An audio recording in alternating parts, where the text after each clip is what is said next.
My name is Emma, and at 29 years old, I am not a daughter. I am a liquidity solution. My brother Liam looks at me across the mahogany desk, not as a sibling, but as a bad debt needing to be written off. The air in the study is stagnant, reeking of expensive scotch and rot, pressing down on my lungs like a wet wool blanket. Outside, the rain doesn't fall. It slices against the window pane like blades, desperate to invade. Then I see it. Not the shouting, but the pale strip of skin on his wrist. Where the Rolex used to reign, there is now only a void. An asset liquidated in haste. In a silence loud enough to shatter a rib cage, the sister in me dies. The forensic examiner awakens. I don't scream. I simply activate a surgical gaze, dissecting their panic with the icy detachment of metal. Winter descends, freezing the Hamptons estate into a gray mausoleum.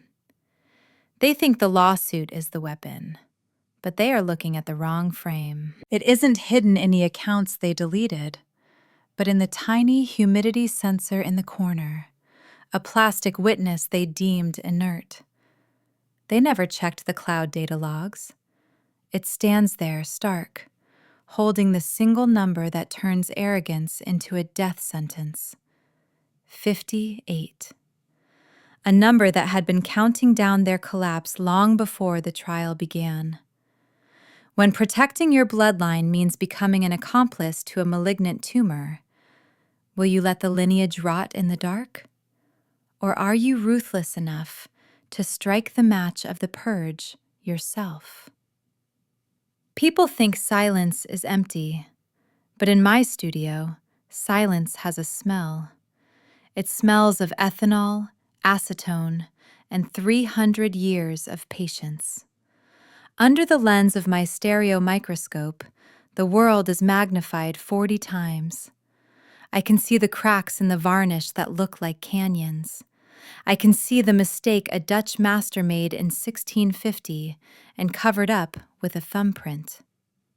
Right now, my world is a cotton swab the size of a match head. I am removing a layer of oxidized varnish from a painting worth $5 million.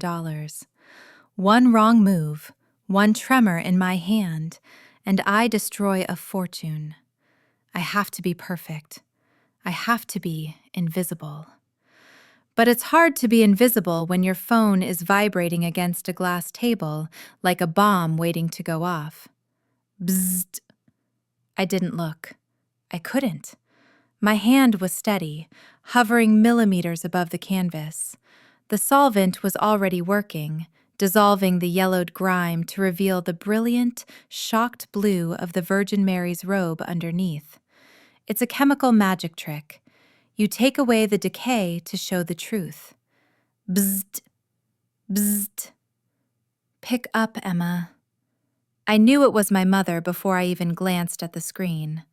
Only she has that kind of rhythm, frantic, demanding, assuming that whatever I am doing cannot possibly be as important as her need to complain about the caterer. To the Sterling family, I am not a conservator. I am not the owner of a high-end studio in Brooklyn with a 6-month waiting list. I am Emma who plays with paint. I am the disappointment who smells like chemicals and wears an apron. They see the dirty cotton swabs. They don't see the invoices. They don't know that this single job will pay for my apartment for a year. To them, I am poor. Not street poor, but rich invisible. The kind of person they tolerate at holidays because it looks bad to exclude someone. Bzzzt. I finally pulled the swab away. It was stained a deep, ugly brown. The painting was breathing again, but my chest felt tight. This is the lie I tell myself. I am safe here. I am miles away from their Hamptons estate, away from my brother Liam's shark smile, away from my father's cold lectures. I tell myself I have escaped.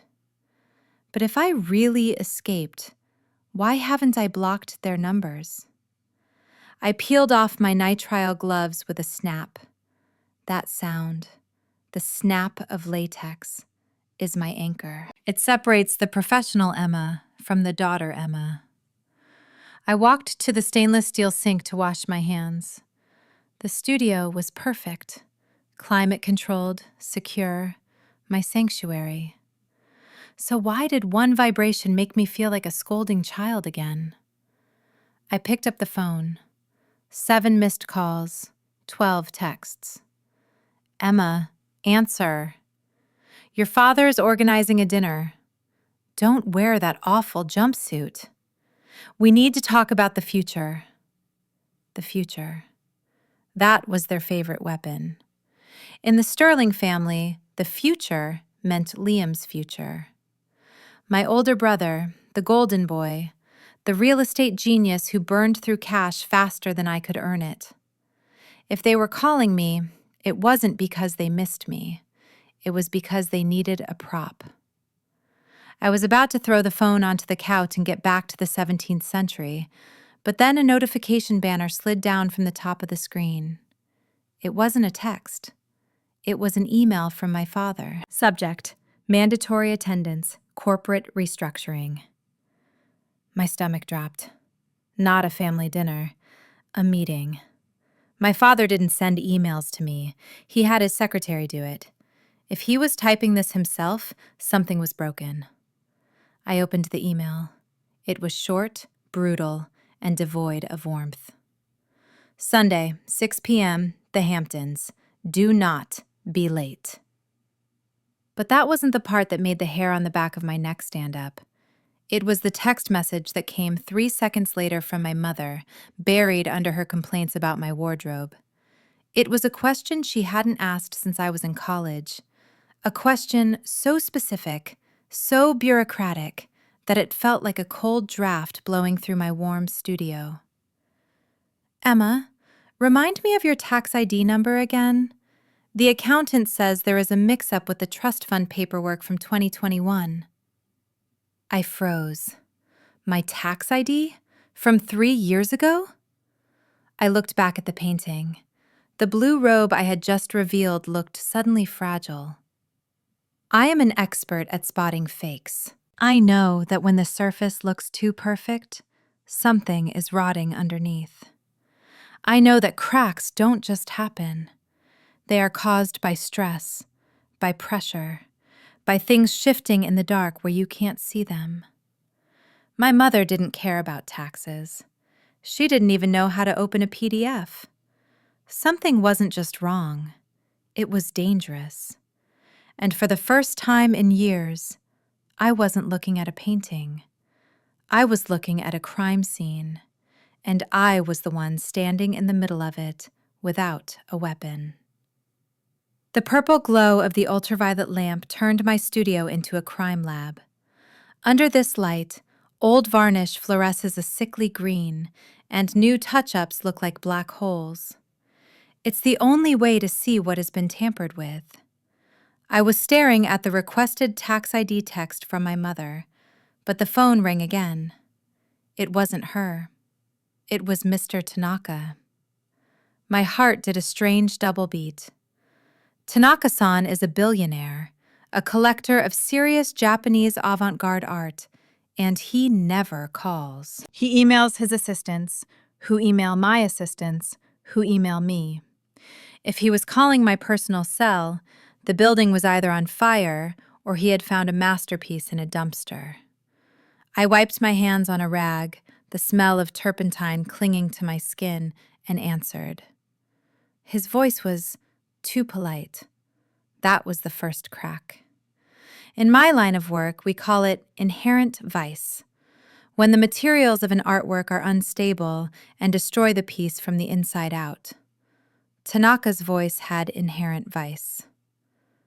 Emma-san, he said, I apologize for the intrusion. I wanted to verify the condition of the Rothko before the transfer. Liam mentioned it had some Minor flaking? I stopped breathing for a second. We didn't own a Rothko. We used to, 5 years ago, before my father sold it to buy the commercial complex in Jersey. The Rothko? I repeated, keeping my voice flat, like a canvas stretched tight. Mr. Tanaka, I believe my father sold that piece years ago. The silence on the other end was heavy. I count silence in seconds. 1, 2, 3. In restoration, a 3-second pause means the damage is catastrophic. Ah, Tanaka said. That is strange. Liam offered it to me this morning. Cash only, expedited sale. He said it was in storage at the Hamptons house. I closed my eyes. The UV light hummed in the dark room. Liam was selling a painting we didn't own to a client who knew me. That wasn't just stupid, it was desperate. There must be a misunderstanding, Tanaka-san, I lied. The lie tasted like acetone. Let me check the inventory and call you back. I hung up. The studio was quiet, but the air felt heavy. I didn't panic. Panic causes shaking hands, and shaking hands ruins paintings. Instead, I did what I always do. I started a condition report. In my head, I pulled up a fresh file. Subject, the Sterling family. Step 1, examination under raking light. This is when you shine a light from the side to reveal the uneven texture, the bumps, the warped canvas. I looked at the last month of messages from Liam. Usually, my brother texts like a king addressing a peasant. Short, imperious. Dinner at 8. Don't be late. But looking at the screen now, under the harsh light of Tanaka's call, the texture was wrong. Tuesday. Hey, Em. Hope the studio is good. Mom misses you. Wednesday. Do you remember the password to the cloud drive? Dad forgot. Thursday. Just checking in. We should hang out more. He was smoothing me over. He was applying a layer of fresh varnish to hide the cracks. Liam doesn't use words like misses or hang out unless he wants something. I zoomed in on the photo he sent yesterday. It was a selfie of him at a business lunch. He looked confident, smiling, holding a glass of scotch. But I work with microscopes. I see what people ignore.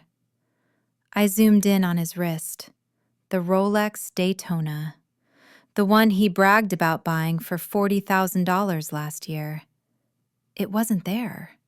His wrist was bare, just a pale strip of skin where the watch used to be. The text from my mother about the tax ID. The cash-only sale of a ghost painting. The missing watch. The sudden kindness. These weren't random accidents. They were a pattern of degradation. My family wasn't just having a bad month. They were delaminating. The layers were separating from the support. I sat down on my stool. The UV light was still on, making my white apron glow like a ghost. I felt a cold knot in my stomach. If Liam were selling fake paintings, that would be fraud. If he was asking for my tax ID, that was identity theft. But why me? Why now? I opened my laptop. My hands hovered over the keyboard. I hadn't checked my own credit report in 2 years. I didn't need to. I paid cash for my equipment. I logged into the bank portal. The little loading wheel spun around and around, mocking me. Access denied. That was odd. I tried again. Access denied. Contact administrator. I felt a chill that had nothing to do with the studio's climate control. I pulled up my email, the old one, the one I used for family trusts. Buried in the spam folder, I found it. A notification from a credit monitoring service. Date, yesterday. Inquiry type, hard pull. Applicant, Sterling Holdings, LLC. Status, rejected. They hadn't just asked for my tax ID today. They had tried to use it yesterday, and they had failed. That's why the text came. That's why the dinner invitation came. They weren't inviting me to the Hamptons to make amends. They were inviting me because they needed a cosigner. I looked at the condition report in my mind. The diagnosis wasn't just damage. It was total structural failure. I grabbed a scalpel from my workbench just to feel the cold steel against my thumb. The edge was sharp enough to cut through canvas, through paint, through lies. I looked at the phone again. Liam was typing. 3 dots bubbling up on the screen. Can't wait to see you Sunday. Bring your checkbook. Dad has a surprise investment opportunity for you. A surprise. I stared at the UV light until my eyes burned. Oh, I would bring something to Sunday dinner, all right. But it wouldn't be a checkbook. It would be a magnifying glass, and I was going to burn them with it. The metal scalpel made a sharp clink as I set it down on the stainless steel tray. That sound was the only thing keeping me grounded. In my line of work, you don't guess, you test. If you guess a painting is oil when it's actually tempera, you dissolve the face of a saint. I wasn't going to guess about my family. I needed to scrape a sample. I picked up my phone and called Sam. Sam isn't an artist. He's a risk analyst for a major bank in Jersey who owes me a favor because I restored his grandmother's fire-damaged icon for free. He answered on the first ring. I need a soft pull, Sam, I said, my voice flat. My personal credit. And I need a deep dive on any LLCs linked to my social security number. Do not trigger an alert. If anyone sees a hard inquiry, the game is over. Emma, is this about... Just do it, Sam, please. I hung up. The waiting began.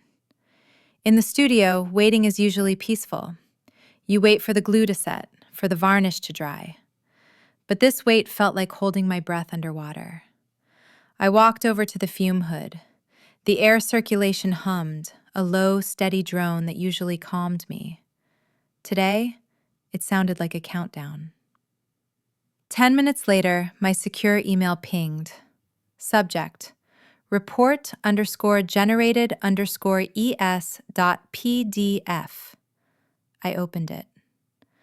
The file was 80 pages long. When I look at a painting under a microscope, I look for overpaint. Layers of paint added by later hands to hide damage or holes or mistakes. Overpaint is a lie. It looks smooth on the surface, but underneath it traps moisture and causes rot.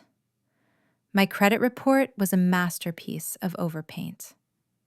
At first glance, the score was fine, high 700s. That's what they wanted me to see. That's why they felt safe. But Sam had dug deeper. He stripped away the top layer. Page 12, active inquiries. Page 14, associated business entities. I stopped breathing. There were 3 companies listed under my name: Sterling Art Consulting, LLC, ES Global Ventures, Brooklyn Preservation Partners. I had never heard of them. I zoomed in on the screen, my eyes scanning the data as I scanned for microcracks in the canvas. The incorporation dates were staggered over the last 18 months. They had been building this cage for a long time. I clicked on the hyperlink for Sterling Art Consulting. It showed a loan approved 6 months ago. $200,000. Where did the money go? I followed the transaction numbers Sam had highlighted in red. The money came in from a regional bank, hit the fake LLC account, and was immediately wired out. Wire fraud. It's a federal crime. It carries a 20-year sentence. And the destination account? Riverbed Holdings. I looked it up on my second monitor. It was a shell company registered in Delaware with a mailing address at a strip mall in Atlantic City. Gambling debts. Or bad real estate bets. It didn't matter. Liam wasn't investing in the future. He was covering up the past. But the real horror wasn't the numbers. It was the document on page 42. It was a PDF of the loan application. At the bottom was the signature line. Guarantor, Emma Sterling. I stared at the ink. It was my name. It looked like my signature. To a bank teller, it was perfect. But I know strokes. I know pressure. I zoomed in until the pixels blurred. The loop on the E was too hesitant. The cross on the T was too aggressive, digging into the paper. It was a forgery. But it wasn't just a forgery. It was a practiced forgery. Liam had sat at a desk, maybe at the very desk I used to do homework on, and practiced becoming me. He had stolen my hand before he stole my money. I pushed my chair back. The wheels screeched on the concrete floor. The sound echoed in the empty studio. I felt sick. Not the kind of sick you get from fumes, but a deep, hollow rot in my stomach. For years, I thought I was the disappointment, the invisible child. I thought they ignored me because I wasn't good enough. I was wrong. They didn't ignore me. They were fattening me. I wasn't a daughter. I was an asset class. I had a pristine credit score they kept in reserve for when the golden child crashed his car. I was the spare tire. I was the sacrificial lamb they were raising just to slaughter when the hunger set in. Sacrificial lamb. The term refers to the Agnus Dei in religious art. Innocent, silent, bleeding for the sins of others. My hand shook. I grabbed the edge of the table to steady it. If I take this to the police, my father goes to jail as an accomplice. Liam goes to federal prison. My mother loses the house, her status, everything. I destroy the family. But if I don't? I looked at the date on the next pending application, Monday, the day after the dinner. The loan amount was huge, $5 million. Collateral, the Brooklyn studio property. They weren't just using my name anymore. They were coming to my building, my sanctuary, my work. The vibration of my phone startled me. It was a reminder for the dinner. Sunday, 6 p.m. The text from Liam popped up again. Dad has a surprise for you. The surprise wasn't a gift. It was a pen. They needed me there physically to sign the big one. The forged signatures worked for the small loans, but for a $5 million mortgage on a commercial property, they needed a notary and a wet signature. They needed Emma the person, not just Emma the identity. I looked at the printer in the corner. It was a high-resolution laser printer I used for client invoices. You want a signature? I whispered to the empty room. I hit print on the forensic report. The machine whirred to life. Chug-whir, chug-whir. It sounded like a heavy weapon loading ammunition. I wasn't going to be the lamb. I was going to be the butcher. The pages started sliding into the tray, warm and sharp. Evidence of wire fraud, identity theft, forgery. I stacked them neatly, tapping the edges on the table to align them, just like I align a frame. I wasn't going to the police. Not yet. That was too easy. I was going to dinner, and I was going to serve this report as the main course. But first, I needed to make sure I walked out of that dining room alive, because a rat trapped in a corner doesn't surrender. It bites. And Liam was a very big, very desperate rat. I reached for my phone again. I needed a lawyer. Not a family lawyer, a shark. The sound of the heavy file box hitting the glass conference table echoed like a gavel strike. Thud.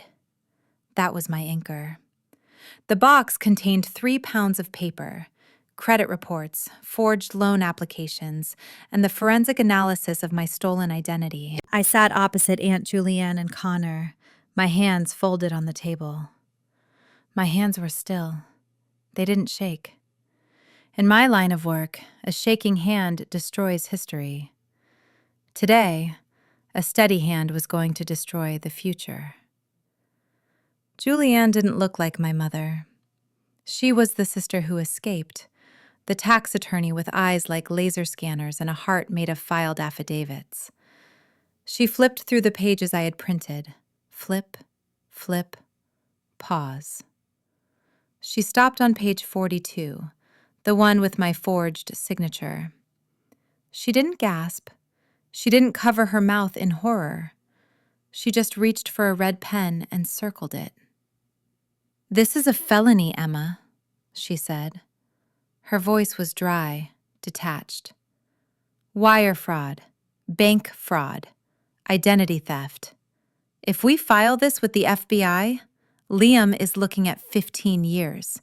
Your father gets 5 as an accessory." Connor, my friend from the district attorney's office, leaned forward. He looked like a bulldog who had just smelled a steak. "We can have a warrant by Tuesday," he said. "We freeze their assets. We raid the office. We perp walk Liam out in handcuffs. It's clean. It's over." It sounded perfect. It sounded safe. It was the conservation approach. Remove the rot, stabilize the structure, move on. But then I looked at the red circle on the page. I remembered the text message from my mother asking for my tax ID while I was scrubbing dirt off a stranger's painting. I remembered the way Liam used to smirk when he stole my allowance and blamed the housekeeper. "No," I said. The room went silent.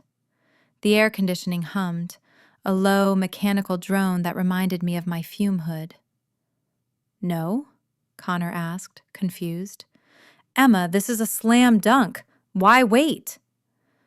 "Because a warrant is private," I said. "Arrests happen in quiet offices.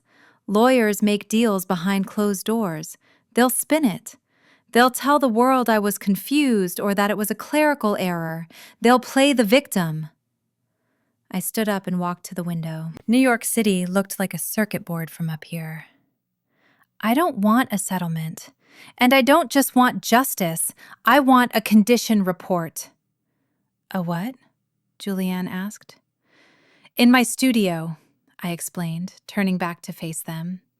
"Before I touch a painting, I document every scratch, every tear, every stain. I photograph it under high-intensity light so there is no place for the dirt to hide. Then I show the owner exactly what is broken." I tapped the file box. "My father is hosting a business dinner on Sunday. Investors, partners, the people he tries to impress. He wants me there to sign a new loan. He thinks I'm the idiot artist daughter who will sign anything to make Daddy smile." I looked at Connor. "I'm not going to call the police. Not yet. I'm going to the dinner." "That's dangerous," Connor warned. "If Liam knows you know." "He won't know. Not until I plug in the projector." We spent the next 6 hours building a weapon. But it wasn't a gun. It was a slide deck. We turned Julianne's office into a war room. I scanned the forged signatures. I blew them up to 400% magnification. On the screen, the hesitation in the ink line looked like a jagged canyon. I placed it next to my real signature. The contrast was brutal. It was undeniable. Slide 1, the salary comparison. Slide 2, the shell companies. Slide 3, the forgery. "This is brutal," Connor muttered as I adjusted the contrast on a screenshot of Liam's gambling transfer. You're not just stopping them, you're flaying them. I'm removing the varnish, I corrected him. It burns, but it's the only way to see the picture. By 2 a.m., the presentation was done. I saved it to a USB drive. The drive was small, silver, cold metal. I held it in my palm. It felt heavier than the 3-pound box. It felt like a detonator. I drove back to Brooklyn in the dark. My phone buzzed on the passenger seat. Liam. Hey, Em. Make sure you dress nice tomorrow. Important people are coming. Don't embarrass us. I didn't reply. I didn't feel the old spike of shame. I didn't feel the need to apologize or ask what nice meant. I felt something new. A cold, hard clarity. It was the feeling I got when I finally removed a layer of grime and saw the true color underneath. They wanted a show? They wanted the perfect family image? I pulled into my garage and turned off the engine. The silence rushed in. I squeezed the USB drive in my pocket until the edges dug into my skin. I won't embarrass you, Liam, I whispered to the dark. I'm going to immortalize you. I wasn't the victim anymore. I wasn't the prey. I was the conservator. And tomorrow, I was going to strip this family down to the bare, rotting wood. The gravel of the driveway crunched under my tires like crushed bones.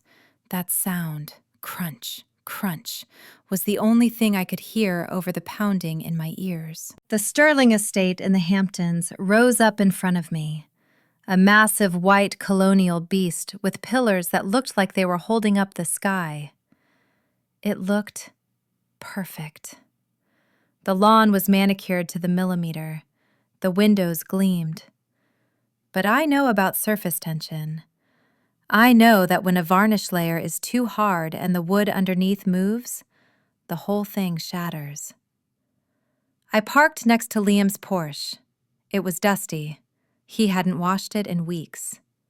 Another crack. I walked up the steps, clutching my purse. Inside, the silver USB drive felt heavy, like a stone I was carrying to a glass house. The door opened before I could knock. It wasn't a butler. It was Maria, the housekeeper, who had practically raised me. She looked tired. Her uniform was pressed, but her eyes were red. Miss Emma, she whispered, leaning in close. Be careful. The mood is bad. Are you okay, Maria? I asked, noticing the fray on her collar. She looked down. They haven't paid the staff in 2 months. They say it's a banking error, but they bought 5 cases of Petrus wine yesterday. Petrus. $500 a glass. They were drinking liquid gold while Maria couldn't pay her rent. A wave of nausea hit me, but I swallowed it down. In my line of work, you don't vomit on the canvas. You stabilize the environment. I squeezed Maria's hand, my first anchor, and walked into the foyer. There she is! The voice boomed from the library. It was my father. He sounded too happy, too loud. He was standing in the doorway holding a crystal tumbler of scotch. Come in, Emma, come in. We need a family minute before the vultures arrive. I walked into the library. It smelled of old leather and expensive cigars, a smell that used to make me feel safe, but now just smelled like a cover-up. My mother was sitting on the Chesterfield sofa, looking like a queen in stiff silk. Liam was leaning against the mantelpiece, trying to look casual, but he was tapping his foot. Tap, tap, tap. A nervous tick. Sit down, sweetheart, Mom said, patting the cushion next to her. Her smile didn't reach her eyes. Her eyes were scanning my outfit, my bag, assessing my value. I sat. The leather was cold. We have exciting news, Dad said, closing the door. The lock clicked. That sound made the room feel like an interrogation cell. He walked over to his desk and picked up a thick stack of papers. "We've been thinking about your future. That little studio of yours. It's cute, but it's risky. We want to bring you into the fold." He dropped the papers on the coffee table. Thud. "We've drawn up a merger," Liam said, flashing that shark smile. "Sterling Holdings acquires your studio. We handle the finances, the boring stuff. You just paint. We'll even give you a salary. A real one." I looked at the document. Acquisition and Asset Consolidation Agreement. They didn't want to help me. They wanted my assets. They wanted the Brooklyn building to leverage against their debt. They wanted to swallow my clean credit to dilute their poison. "It's a generous offer, Emma," Mom said, her voice dropping to that soft, dangerous whisper she used when she wanted to manipulate me. She reached out and touched my hand. Her fingers were ice cold. "We're worried about you. You look so tired. Let us take the burden off your shoulders. Family helps family." Gaslighting. They were rewriting reality right in front of me. They were the ones drowning, but they were acting like the lifeboat. I looked at Liam. He wasn't looking at me. He was looking at the clock. He needed this signed before the investors arrived. He needed to show them a fresh asset to keep the loan sharks away. I felt a flash of pure, hot rage. It started in my chest and moved up to my throat.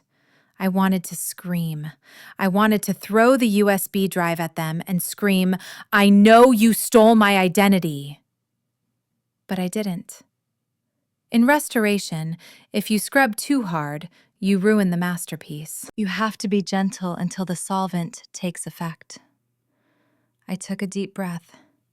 I let my shoulders slump. I made myself look small. I channeled the old Emma, the one who just wanted them to love her.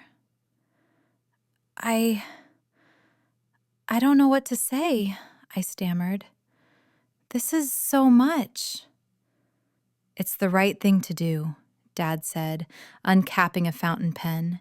He held it out to me. The gold nib glinted under the chandelier. "Just sign here, and we can announce it at dinner. It will look fantastic for the family unity." I stared at the pen. Then I looked at my mother. I saw the greed in her eyes. It was naked. She didn't care about my art. She saw me as a checkbook with legs.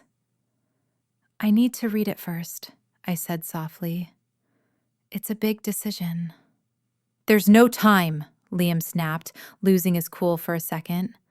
"Liam," Dad warned. "I'll tell you what," I said, looking up with wide, innocent eyes. "I can't sign right this second. My hands are shaking.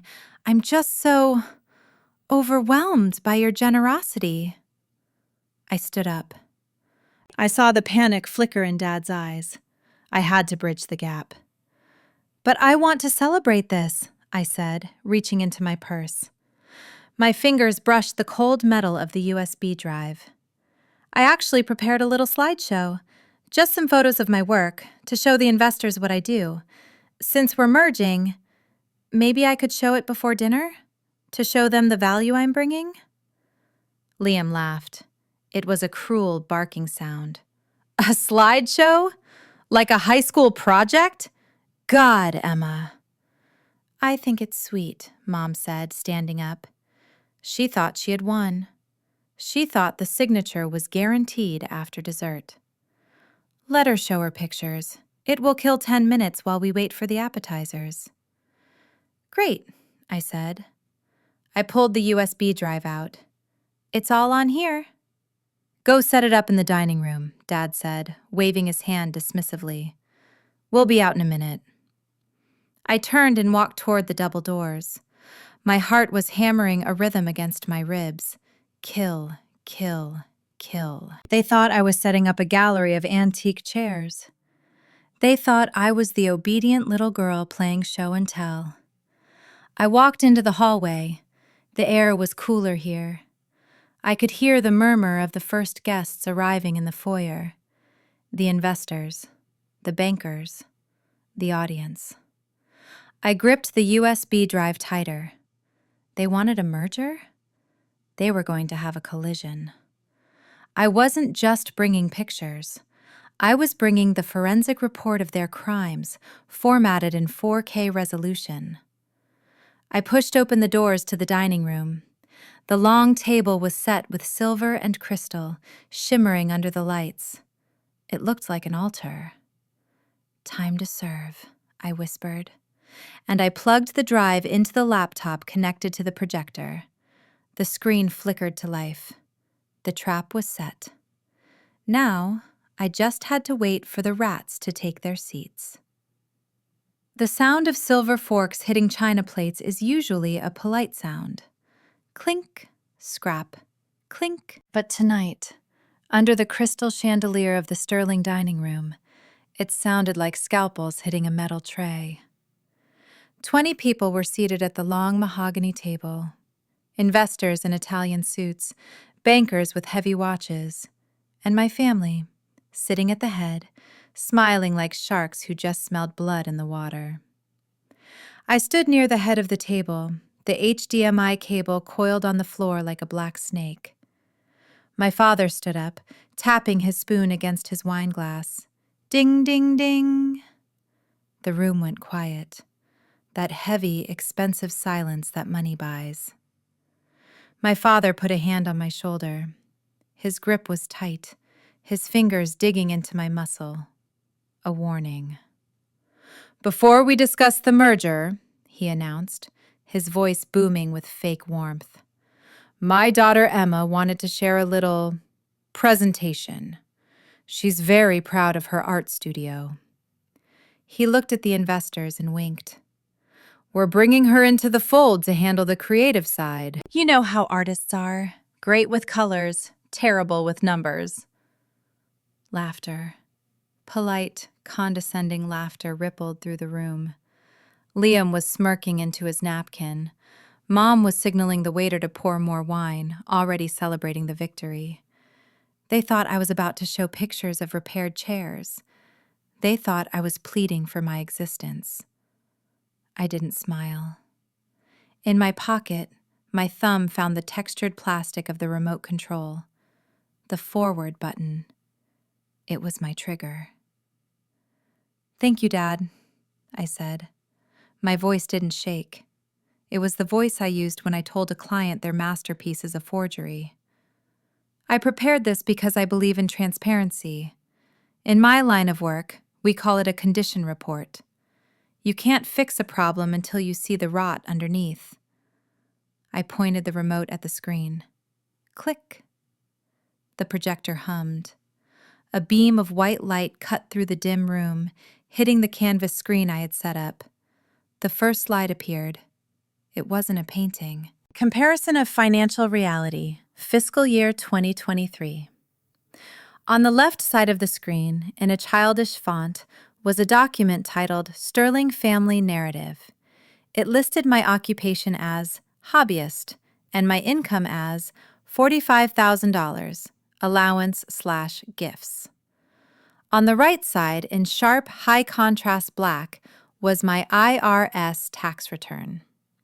Adjusted gross income, $382,400. Net profit, $310,000. Source, professional conservation services. The laughter died instantly. It didn't taper off. It was severed. "That's an interesting error," I said, my voice cool and clinical. I walked toward the screen, letting the light wash over me. "The narrative says I need saving. The tax returns suggest I earn more than the vice president of acquisitions." I looked at Liam. "That's you, isn't it, Liam?" Liam's smirk fell off his face like wet plaster. He started to stand up. "What is this? Turn it off." "Sit down, son," an investor named Mr. Tanaka said. His voice was quiet, but it carried weight. I want to see the rest of the art. It's just a joke, my father stammered, his face turning a blotchy red. Emma has a strange sense of humor. Turn it off, Emma. I'm not done, I said. A condition report requires a deep dive. Sometimes you have to look at the substrate, the structural support. Click. Slide 2. This wasn't a chart. It was a screenshot. A text message chain. I had blown it up so large that the pixels looked like bricks. The timestamp was highlighted in yellow. 3:17 a.m. Sender, Liam Sterling. Recipient, Vincent Sterling. Dad. The text read, "You have to make her sign on Sunday. I'm out of options. If she doesn't put up the studio as collateral, the loan sharks said they're going to break my legs. I already moved the money to the shell account. We need her credit to cover the hole." Crash. The sound of shattering glass tore through the room. My mother had dropped her wine glass. Red Petrus splashed across the white tablecloth like a gunshot wound. The stain spread fast, soaking into the fabric, ruining the weave. No amount of solvent would ever get that out. The silence that followed was heavy. It was the kind of silence you hear in a tomb. Every eye in the room was fixed on the screen, reading the words, loan sharks, and shell account. I turned to face them, my family. My father was gripping the table, his knuckles white. My mother was staring at the red stain, trembling. And Liam looked like a ghost. The golden child was tarnished. The oxidation had eaten him alive. "This is a lie," Liam whispered, but his voice cracked. "She faked it. She's crazy." "It's forensic data," I said, putting the remote down on the table. Clack. "And by the way, Mr. Tanaka, that Rothko Liam tried to sell you yesterday? We don't own it. That's called wire fraud." Mr. Tanaka stood up. He didn't look at my father. He looked at me, and he nodded. A tiny bow of respect. Then he picked up his napkin, dropped it on his untouched plate, and walked out. That was the signal. Chairs scraped against the floor. The investors stood up in unison, grabbing their phones, their briefcases. They didn't say goodbye. They didn't shake hands. They fled. They were rats, and I had just turned on the lights. "You ruined us," my father hissed, his voice trembling with rage.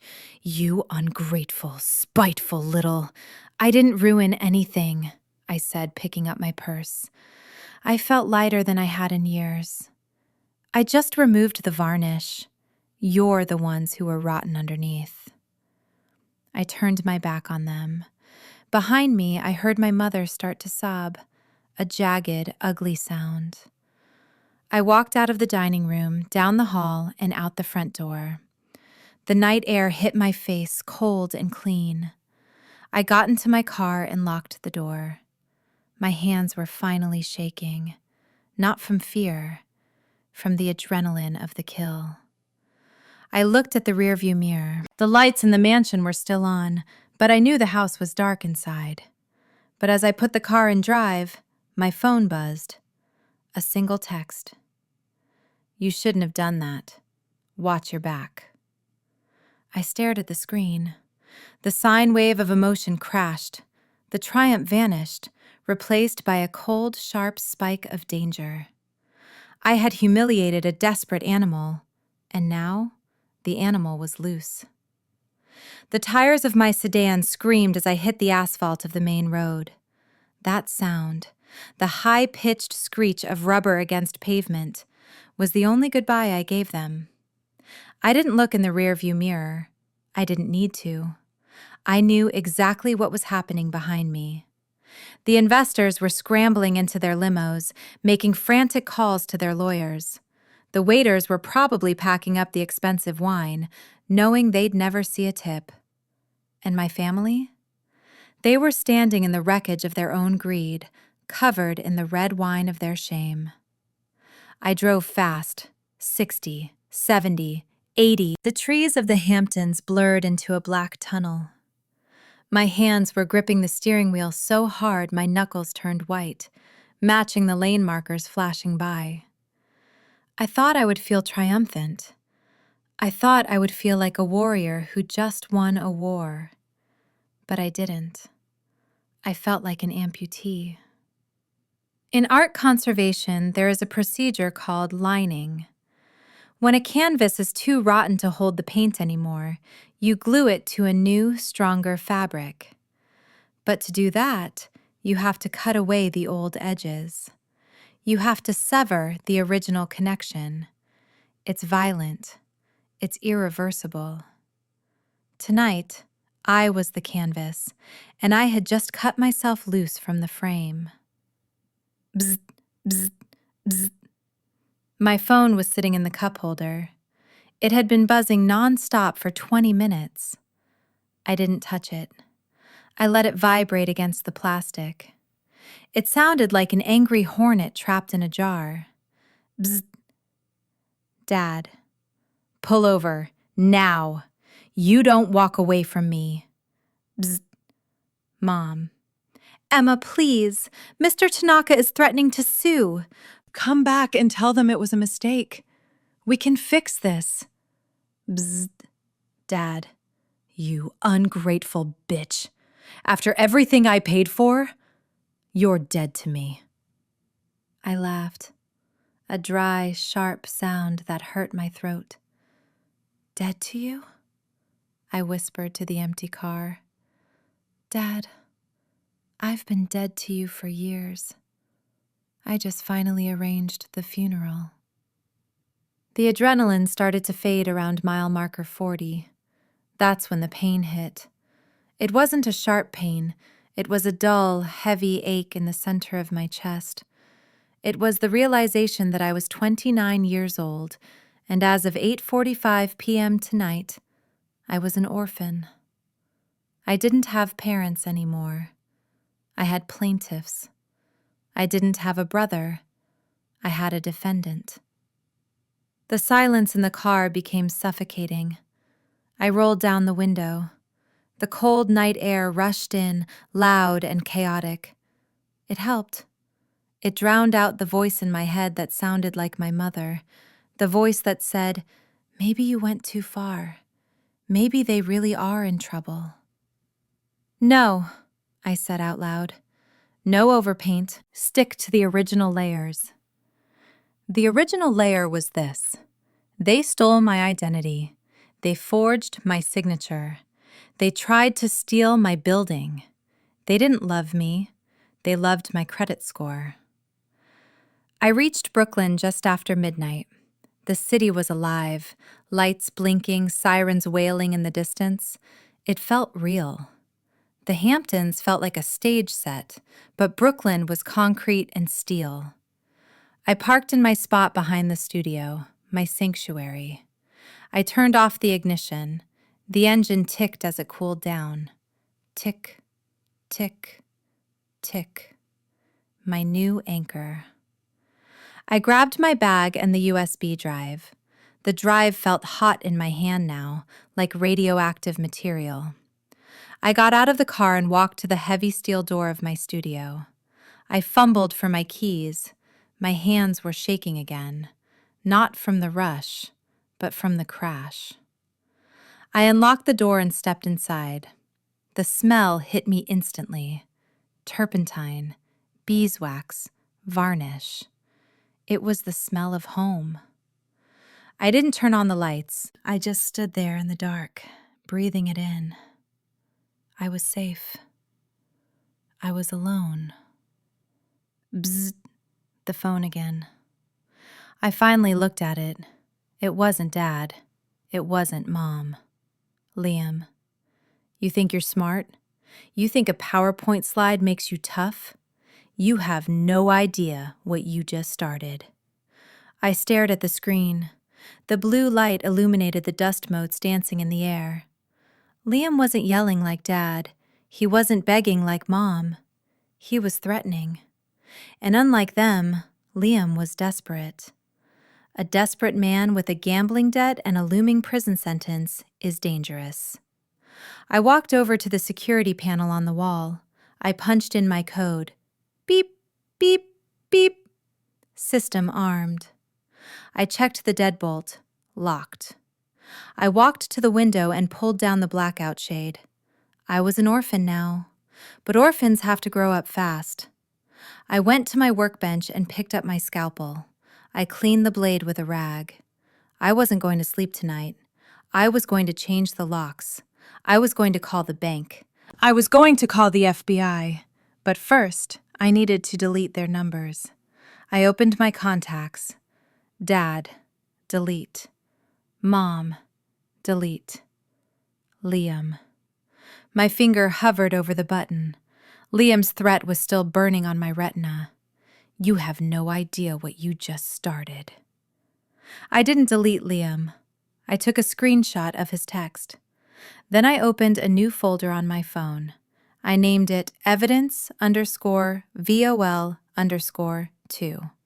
I saved the screenshot. Come and get me, brother, I whispered to the dark studio.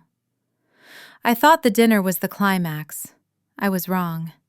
The dinner was just the opening statement. The trial was just beginning, and I had a feeling the defense was going to get very, very dirty. I sat down on the floor, my back against the steel door, and waited for the sunrise. Or the police, whichever came first. The silence in my studio used to be holy. It was the silence of dust settling and time standing still. But 3 days after the dinner, the silence broke. It didn't break with a scream or a crash. It broke with the ring of a telephone. Ring! It wasn't my family. I had blocked them all. It was Mrs. Gable, one of my oldest clients. She owned a collection of Hudson River School landscapes worth more than my entire building. Emma, she said. Her voice was too tight, too formal. I'm sending a courier to pick up the Duran painting. Today. Mrs. Gable? I put down my brush. The varnish removal is only half done. If we move it now, the exposed pigment could... I don't care about the pigment, she snapped. I just want to make sure it's still the Durand. My stomach dropped. It felt like I had swallowed a stone. What does that mean? I heard things, Emma. People are talking at the auction house. They say you're in financial trouble. They say you've been swapping originals for high-quality forgeries to pay off debts. The room spun. I grabbed the edge of the workbench. This wasn't just a rumor. This was a bullet to the head. In art conservation, we trade in one thing: trust. You give me $1 million of canvas, and I give it back healed. If people think I'm a thief, I don't just lose a client. I lose my existence. Who told you that? I asked, though I already knew. It doesn't matter, she said. The courier will be there in an hour. Click. The line went dead. I stared at the phone. Liam. It had to be Liam. He knew he couldn't bully me into signing the loan, so now he was burning the village to force me out. He was projecting his own crimes onto me. He was the thief, so he told the world I was the thief. It was brilliant. It was evil. And it was working. I didn't cry. You can't cry on raw canvas. The salt ruins the bond. I called Dr. Aris. He is an independent forensic authenticator. He charges $500 an hour, and he hates everyone. Get here, I told him. Bring the X-ray unit. I need a chain of custody certification for everything in the studio. Now. When the courier arrived, he wasn't alone. Dr. Aris was there, setting up a machine that looked like a giant robotic arm. The X-ray generator hummed, Zzzt, zzzt, a low, electric sound that became my new anchor.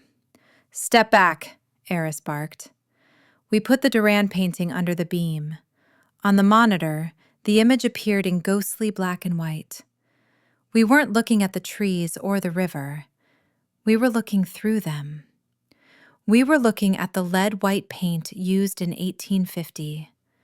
We were looking for the pentimenti, the hidden changes the artist made while painting. Forgers can copy the surface, but they can't copy the mistakes underneath. "See that?" Eris pointed to a shadow on the screen.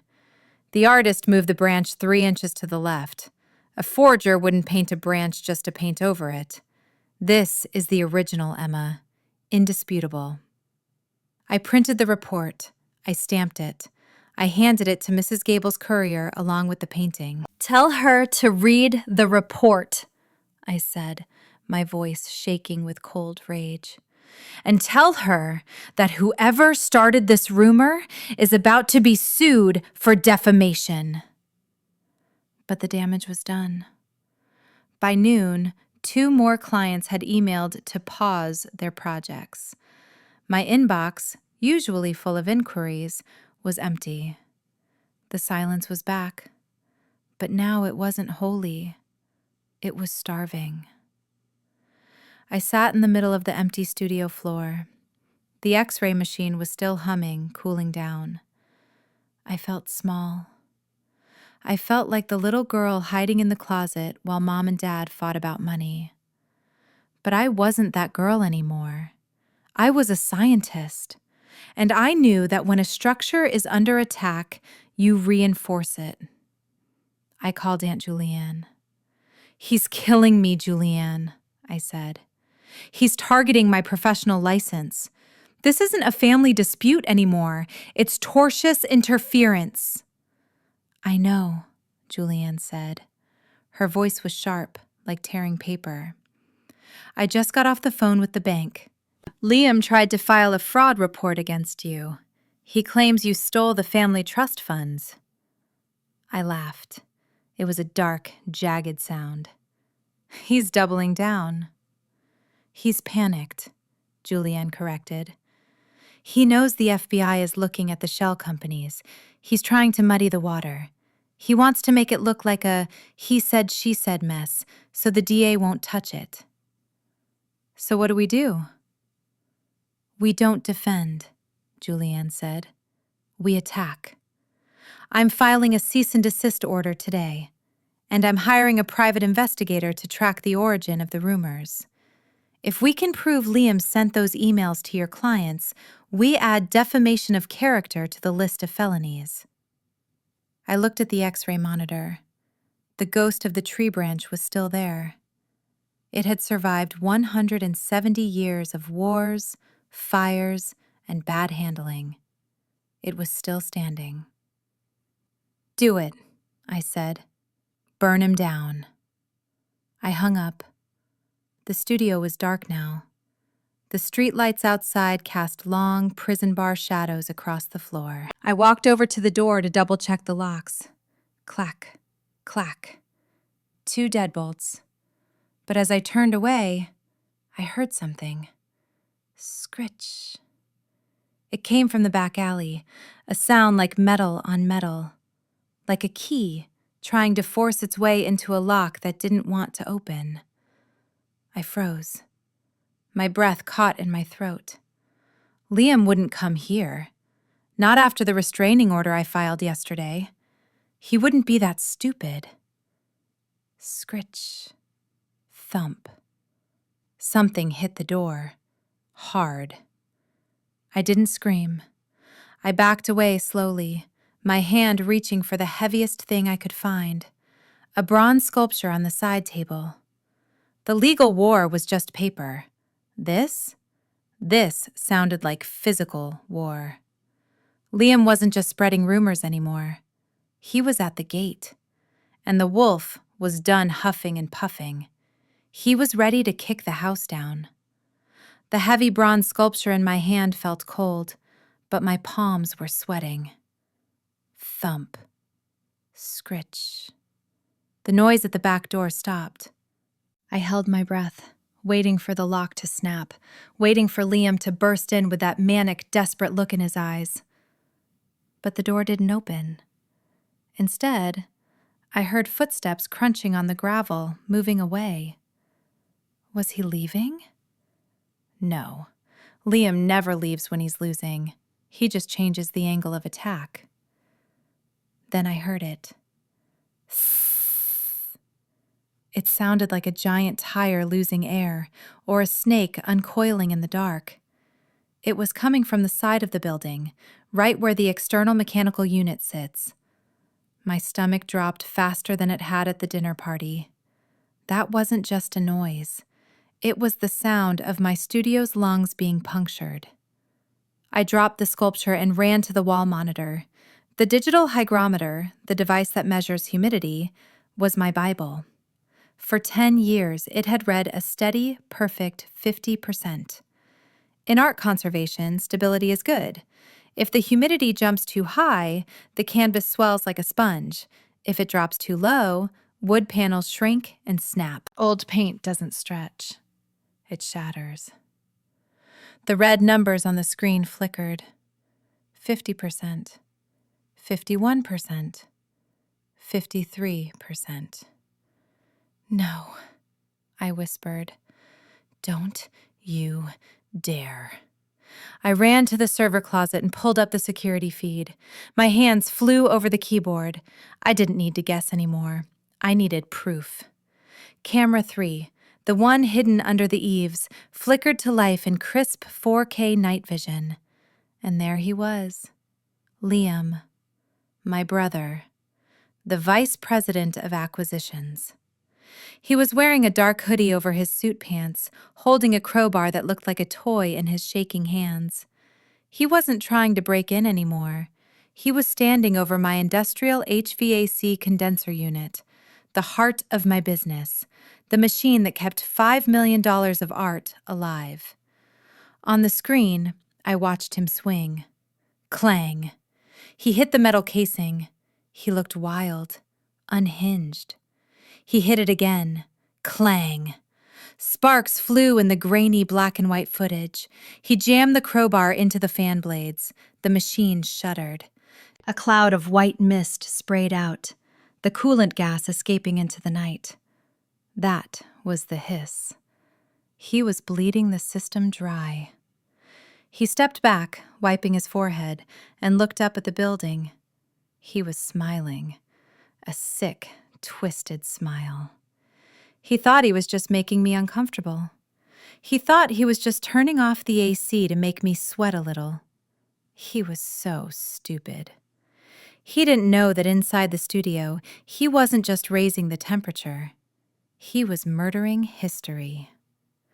I looked back at the hygrometer, 58%. The air in the room was already changing. It felt heavier, thicker. I could smell the moisture rising, the invisible enemy. On the easel, the 17th century portrait I was working on seemed to vibrate. The varnish was sensitive. If the humidity hit 65%, the bloom would start, a milky white cloud that forms when moisture gets trapped in the resin. It would ruin 3 months of work. You idiot, I hissed at the screen. You expensive, arrogant idiot. I had a choice. I could run outside, scream at him, and try to stop him with my bare hands. That's what the old Emma would have done. The victim Emma. But I wasn't here anymore. I zoomed in on the camera feed. I made sure his face was perfectly clear. I made sure the crowbar was visible. I made sure the license plate of his car, parked just down the alley, was in the frame. I let him do it. I watched the humidity climb, 62%. I watched the temperature rise, 74 degrees. I moved fast. I grabbed the emergency Tyvek sheets, waterproof, breathable covers, and started wrapping the paintings. My movements were precise, robotic. Wrap, tape, seal. I moved the most fragile pieces, the wood panels, into the hot box, a small insulated storage closet I kept for emergencies. It would hold the climate for 6 hours. My sweat was dripping onto the floor now. The studio was becoming a swamp. Outside, on the screen, Liam was done. He threw the crowbar into the bushes. He looked at his handiwork, gave the broken machine a little kick, and started walking back to his car. He looked proud. He probably thought he'd cost me a few $1,000s in repairs. He probably thought this would scare me into signing the papers tomorrow. He didn't know the math. The HVAC system cost $40,000. The delay in client contracts? Another 20. The potential damage to the art? Incalculable. In the state of New York, criminal mischief becomes a Class D felony when damages exceed $1,500. Liam had just racked up about 100 times that. I saved the video file.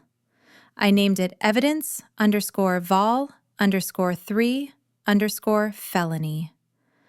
I picked up my phone. My hand hovered over 911. But I didn't press it. Not yet. Police take time. They ask questions. They file reports. I needed to secure the perimeter first. I needed to make sure he couldn't come back to finish the job. I walked to the front window and looked out. The street was empty. The silence was back, but now it was hot and sticky. The specific, heavy silence of a greenhouse. My studio was dying. But then the phone rang. It wasn't the police. It wasn't a client. It was Liam. I stared at the name. He was calling to gloat. He wanted to hear me panic. He wanted to hear me beg him to stop. I answered. Hello?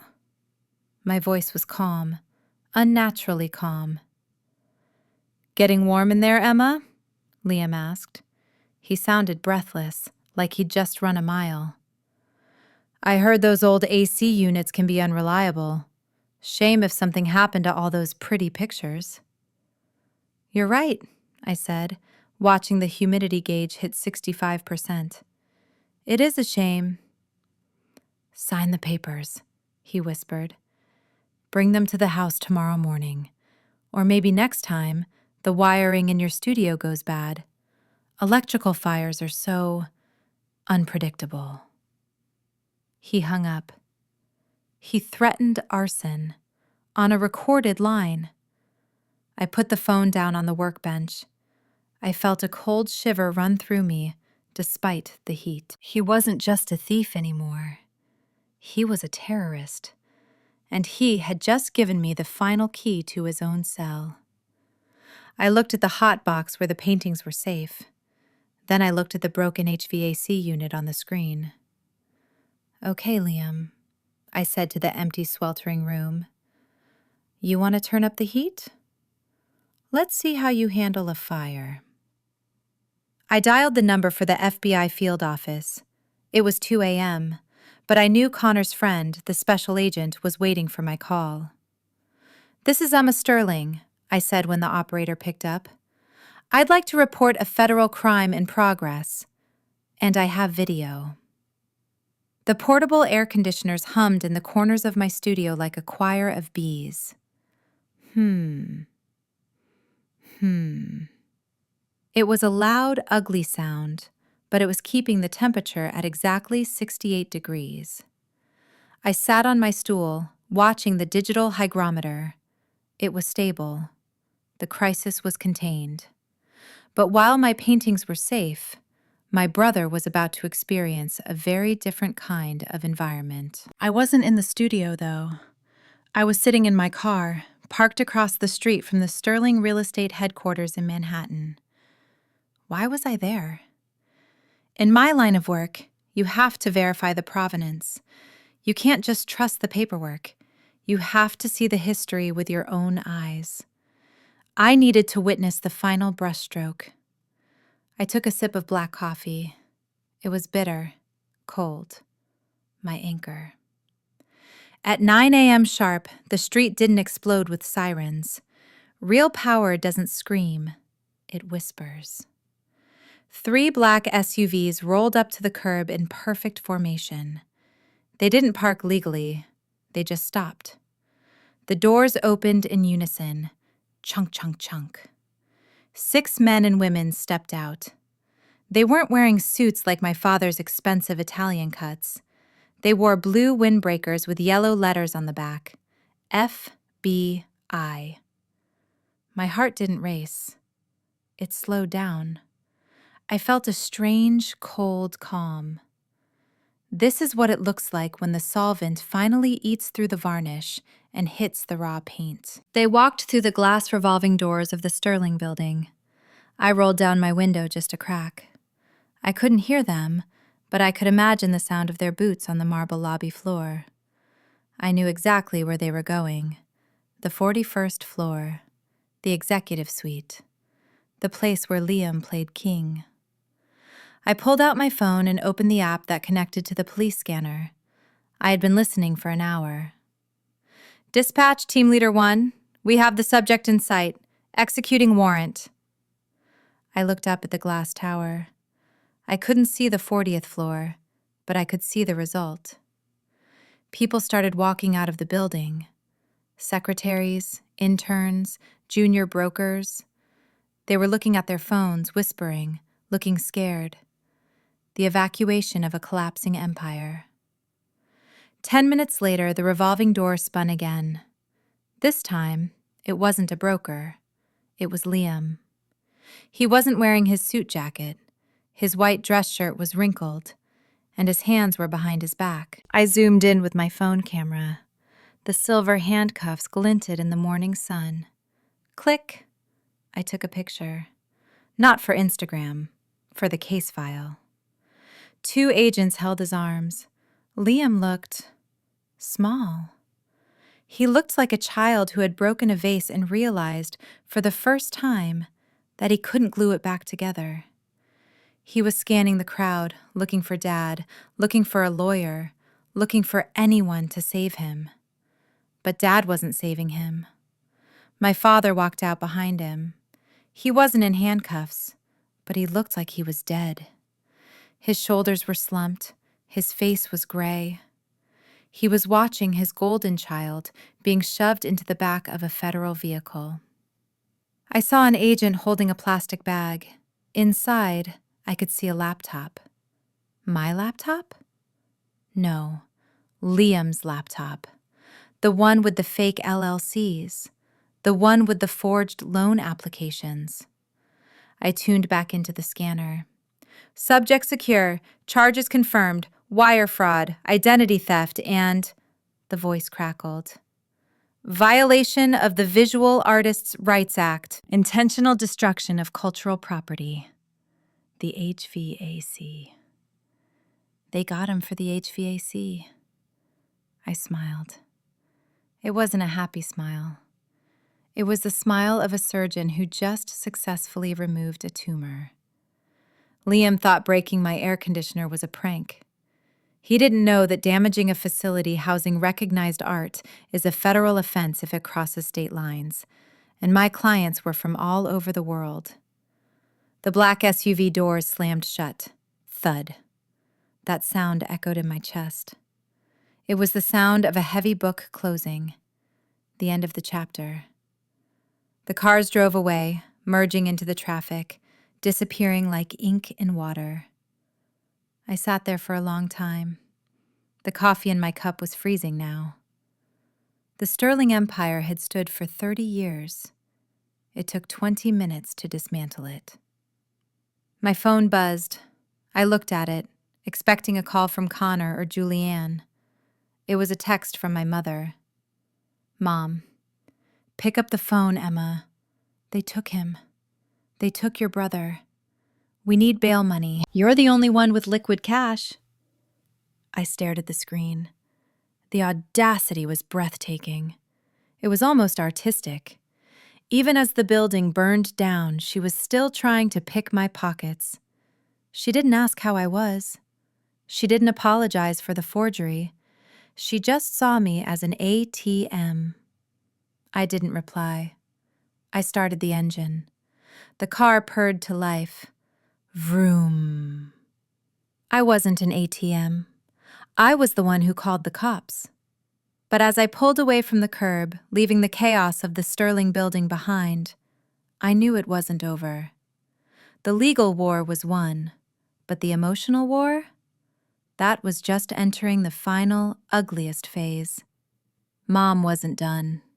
She was a cornered animal, and she had one card left to play. I drove back toward Brooklyn. The sun was shining, but the air felt cold. I needed to prepare. The final manipulation wasn't going to be a threat. It was going to be a guilt trip so heavy it could crush a spine. "Bring it on," I whispered.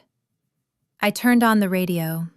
The news was already breaking. Federal agents raid prominent real estate firm in Manhattan. I turned the volume up. It was the best song I had ever heard. The smell of mineral spirits is sharp, clean, and honest. It doesn't lie, unlike the voice on the other end of the phone line. I was standing at my workbench, a Q-tip in one hand and a bottle of acetone in the other. I was working on a small, damaged portrait of a Victorian child. The face was obscured by years of soot, but I knew that with enough patience, I could bring the innocence back. My phone was on speaker, resting on a stack of clean rags. The timer on the call read 0042. "Emma? Are you there? Oh God, please tell me you're there." It was my mother. But it wasn't the imperious queen who sat on the Chesterfield sofa 3 days ago.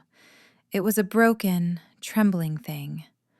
Her voice cracked and splintered like dry wood. "I'm here," I said. I didn't stop working. I dipped the cotton swab into the solvent.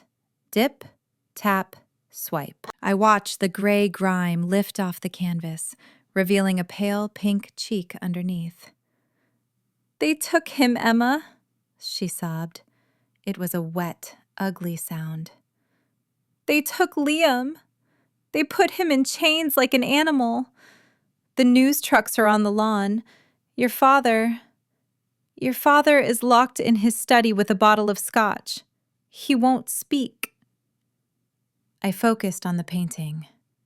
I didn't feel a surge of pity. I felt analytical.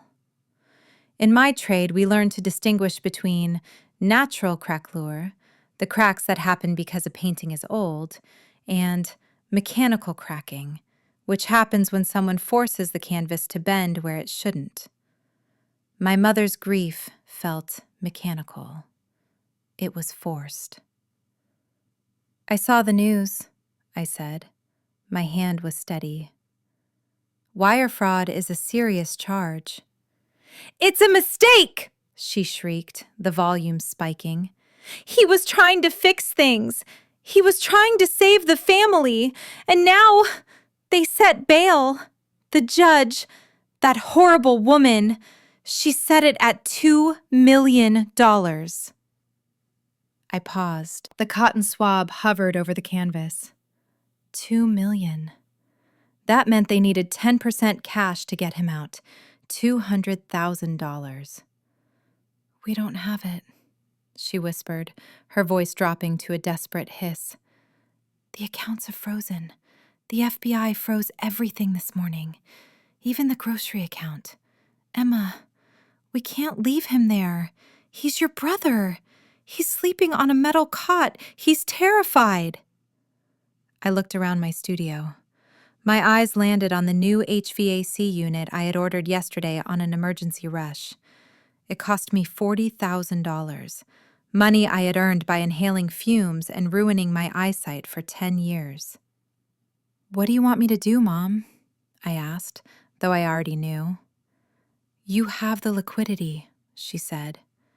The sobbing stopped, just for a second. The calculation broke through the varnish. We know you had a good year. Just write the check. As soon as the accounts are unfrozen, we'll pay you back. With interest, I swear, on my life. I laughed. It was a soft, dry sound. You swore on your life when you told me you loved me at Christmas. Then you tried to steal my building. Emma, please, don't be vindictive. Not now. This is life or death.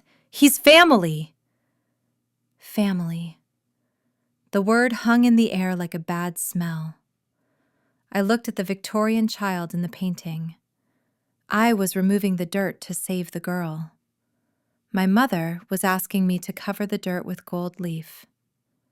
The old Emma, the one who spent 20 years trying to be good enough, the one who wore the wrong clothes and said the wrong things, she wanted to say yes. She wanted to be the hero. She wanted to hear her mother say, "Thank you, Emma. You saved us. We see you now." But Emma was dead. She died when she saw her signature forged on a loan application. "I can't help you," I said. "What?" I said no. I don't have $200,000 for a bail bondsman. "You liar!" The sorrow vanished instantly. The rage was back. It was instantaneous, like flipping a switch. "We saw your tax returns. You showed them to the whole world on that projector. You have the money." "I do," I admitted, throwing the dirty cotton swab into the trash. Swish. "But that money is for the legal fees to sue you, and for the security system to keep Liam out." "You ungrateful, selfish bitch!" she screamed. The distortion on the speakerphone made her sound demonic. "We gave you life. We gave you that studio. You are nothing without us." "I am everything without you," I said. "And Mom, when you visit Liam, tell him I hope the air conditioning in his cell works better than mine did." I reached out and pressed the red button. End call. The silence rushed back in, but this time, it wasn't empty. It was clean. I looked down at my hands. They were trembling just a little. A 5.5 on the Richter scale of anxiety. I took a deep breath. In, out. I picked up a fresh cotton swab. I dipped it in the solvent. I had just severed the last thread. There was no going back now. They wouldn't just hate me. They would hunt me. A mother denied is dangerous, but a mother humiliated is lethal. I looked at the phone. I knew what was coming next. The bail money wasn't the only thing they needed. They needed a scapegoat. If they couldn't get my money, they would try to give me the blame. I unlocked my phone and opened my email. I started typing a message to Julianne. Subject, the offer. Body. They just asked for bail. I refused. Expect retaliation. File the restraining order against my parents. Today. I hit send. Then I went back to the painting. The Victorian girl was starting to smile through the grime. She looked free. "Me too," I whispered. "Me too." Wurchk. Wurchk. The sound of the laser printer in Julianne's office was rhythmic, steady, and final. It sounded like a gavel hitting a block, over and over again. I picked up the single sheet of paper from the tray. It was still warm. The black ink was crisp against the stark white background. In my line of work, documentation is everything. If you don't write it down, it didn't happen. If you don't have a receipt, you don't have a history. I wasn't holding a receipt, though. I was holding a bill. I walked down the hallway toward Conference Room B. The carpet swallowed the sound of my heels. I felt light, almost floating, but my chest was a block of ice. This was the hardest part of the restoration process. It's called consolidation. It's when you inject strong glue into the cracks to stop the whole thing from falling apart. But sometimes you realize the cracks are too deep, and the only way to save the structure is to remove the broken pieces entirely. I opened the heavy oak door. They were sitting on the other side of the long table, my parents. They didn't look like the sterling power couple anymore. My father, the man who used to terrify waitstaff with a single glance, was staring at his cuticles. His suit was expensive, but it looked slept in. There was a coffee stain on his cuff. A detail. A flaw. My mother was worse. Her hair, usually sprayed into a helmet of perfection, was loose and frizzy. Her eyes were swollen. When I walked in, they both looked up. Hope is a dangerous thing. I saw it flash in their eyes, a desperate, hungry spark. They thought I was there to write a check. They thought I was there to save Liam. "Emma," Mom breathed out. She stood up, her hands reaching across the table. "Oh, thank God. Julianne said you wanted to meet. I told your father. I told him you wouldn't abandon us. You're a good girl." "Sit down," I said. My voice wasn't loud. It was just flat. It was the voice I used when I told a client their painting was beyond repair. Mom froze. She looked at Dad, then slowly sank back into her chair. "Emma, we don't have much time," she whispered. "The bail hearing is at 2. We need the funds transferred by noon." I didn't answer. I walked to the table and placed the single sheet of paper in the center. I didn't slide it. I placed it. Precise, deliberate. "What is this?" Dad asked. His voice was raspy, like he had been swallowing sand. "Read it," I said. He picked it up. His hands were shaking so bad the paper rattled. Rustle, rustle. That sound filled the dead air of the room. I watched his eyes scan the lines. I knew exactly what was written there. I had drafted it myself. Invoice number 001 to Vincent and Eleanor Sterling. From Emma Sterling, Conservation and Consulting. Item 1. Emergency HVAC system replacement due to vandalism. $42,500. Item 2. Forensic accounting and credit restoration services. $18,200. Item 3. Legal fees. Defense against identity theft. $22,500. Item 4. Reputation management and crisis PR. $15,000. Item 5. Personal loan. 2019. Principal plus 5% compounded interest. $58,400. Total due upon receipt. $156,600. Dad's face went white, then red, then a sickly shade of gray. He dropped the paper as if it had burned him. "Is this a joke?" he whispered. "You think I'm joking?" I leaned forward, resting my palms on the cool wood of the table. "Liam destroyed my studio's climate control. He committed a felony. I had to replace the entire unit overnight to save $5 million of client art. That's not a joke, Dad. That's a cost of doing business with your son." "He's your brother!" Mom screamed. She slammed her hand on the table. "He's in a cage, and you're handing us a bill?" "He's a criminal," I corrected her.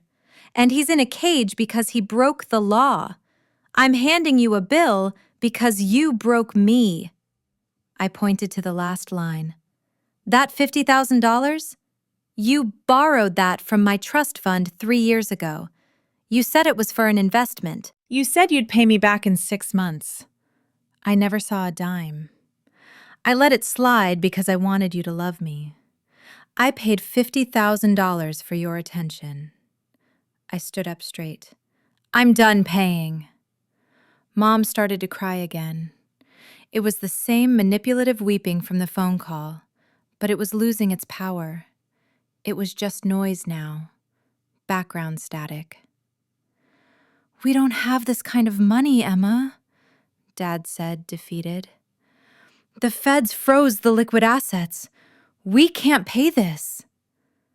You have the Hamptons house, I said coldly. Julianne has already prepared the lien. If this invoice isn't paid in 30 days, we foreclose on the estate. You can sell the Petrus wine. You can sell the antique furniture. I don't care. You're a monster, Mom hissed. You're cold. You're heartless. I'm practical, I said. I picked up my bag. In my world, if you neglect a painting, it rots. If you expose it to toxic elements, it dies. You two are toxic elements. I turned to the door. Emma, please, Mom wailed. We're your parents. You owe us. I stopped. My hand was on the brass doorknob. The metal was cold and solid. I looked back at them one last time. They looked like strangers. I owe you nothing, I said. My voice was clear. And you're confused about our relationship. What? Dad asked, blinking. I'm not your daughter anymore, I said, opening the door. And I'm not a bank. I'm a creditor. And this debt is past due. Click. I shut the door. The sound of the latch engaging was the most satisfying sound I had ever heard. It was the sound of a vault locking shut. I stood in the hallway for a moment, listening to the silence. It wasn't lonely. It was expensive. It was heavy. But for the first time in 29 years, it was mine. I walked toward the elevator. I had one last stop to make, a final piece of business to finish the restoration. I needed to go to the auction house. There was an old mahogany table there that I needed to buy. And I needed a saw. Zzz. The sound of the table saw is violent. It screams as the carbide-tipped blade bites into the dark red wood. It smells like burnt sugar and old money. Cuban mahogany. Endangered. Protected. You can't buy this wood anymore. But you can buy it at a foreclosure auction if you know the right people. I pushed the heavy slab of wood through the blade. My hands were steady. My safety goggles were clear. Snap. The wood split perfectly. A clean, straight line. I wasn't building furniture. I was destroying a monument. This wasn't just any wood. It was the top of my father's executive desk. The desk where he sat when he denied me my trust fund. The desk where Liam sat when he practiced forging my signature. The desk that used to intimidate bankers, politicians, and me. I bought it last week for $500. It used to be valued at $20,000. Now, it was just lumber. I turned off the saw. The silence rushed back into the studio, filling the space like water. The new HVAC system, the one I paid for with my own money, was keeping the room at a crisp, perfect 68 degrees. It was a different kind of silence than before. A year ago, the silence felt lonely. Now, it felt expensive. It felt like peace. I picked up the strip of mahogany I had just cut. It was warm to the touch. I ran my thumb along the grain. It was going to make a beautiful frame. "You look better this way," I whispered to the wood. I walked over to the main easel. Resting there was the project that had consumed my last 6 months, the Allegory of Justice. It was a massive oil painting from the 1700s. When it arrived, it was black with soot and warped by water damage. The woman in the painting, Lady Justice, looked tired. She looked defeated. Her sword was hidden under layers of grime. Her scales were unbalanced. For a year, I had treated her. I used solvents to remove the filth. I used heat to flatten the canvas. I used tiny, microscopic brushes to fill in the cracks where the paint had flaked away. And today, she was finished. She wasn't smiling. Justice doesn't smile. She looked stern. Her eyes were wide open, staring at the truth. And in her right hand, the sword gleamed silver and sharp. I held the strip of my father's desk up to the painting. It was a perfect match. The deep red of the mahogany brought out the blood red of Justice's robe. There was a poetic symmetry to it. I was framing the symbol of justice with the wreckage of my family's corruption. My phone buzzed on the workbench. I didn't jump. I didn't feel that old spike of cortisol.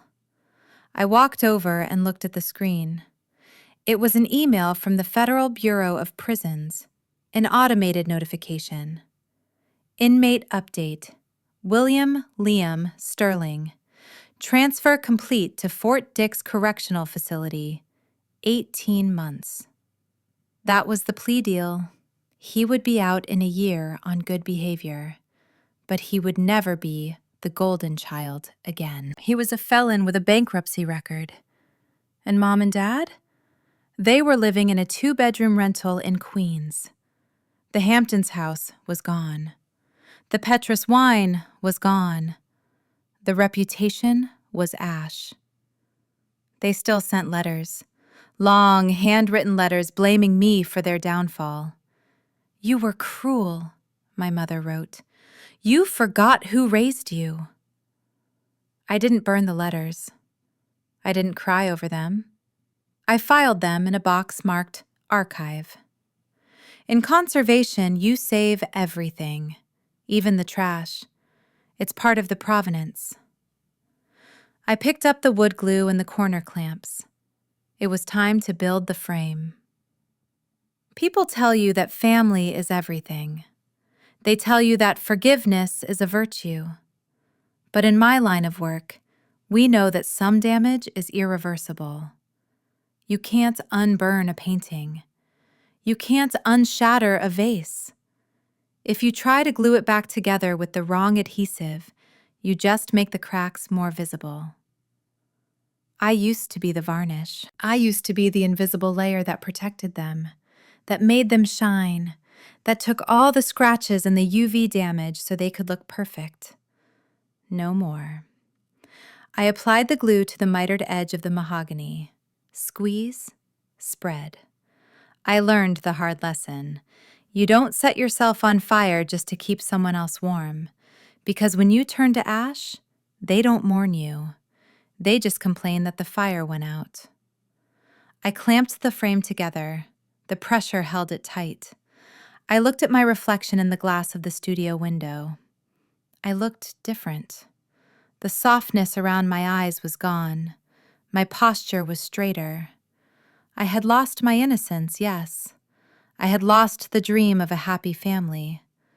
But looking at the allegory of justice waiting for its new home, I realized I had gained something much more valuable. I was free. I picked up the hammer and a small brass nail. Tap, tap, tap. The frame was solid. The painting was safe.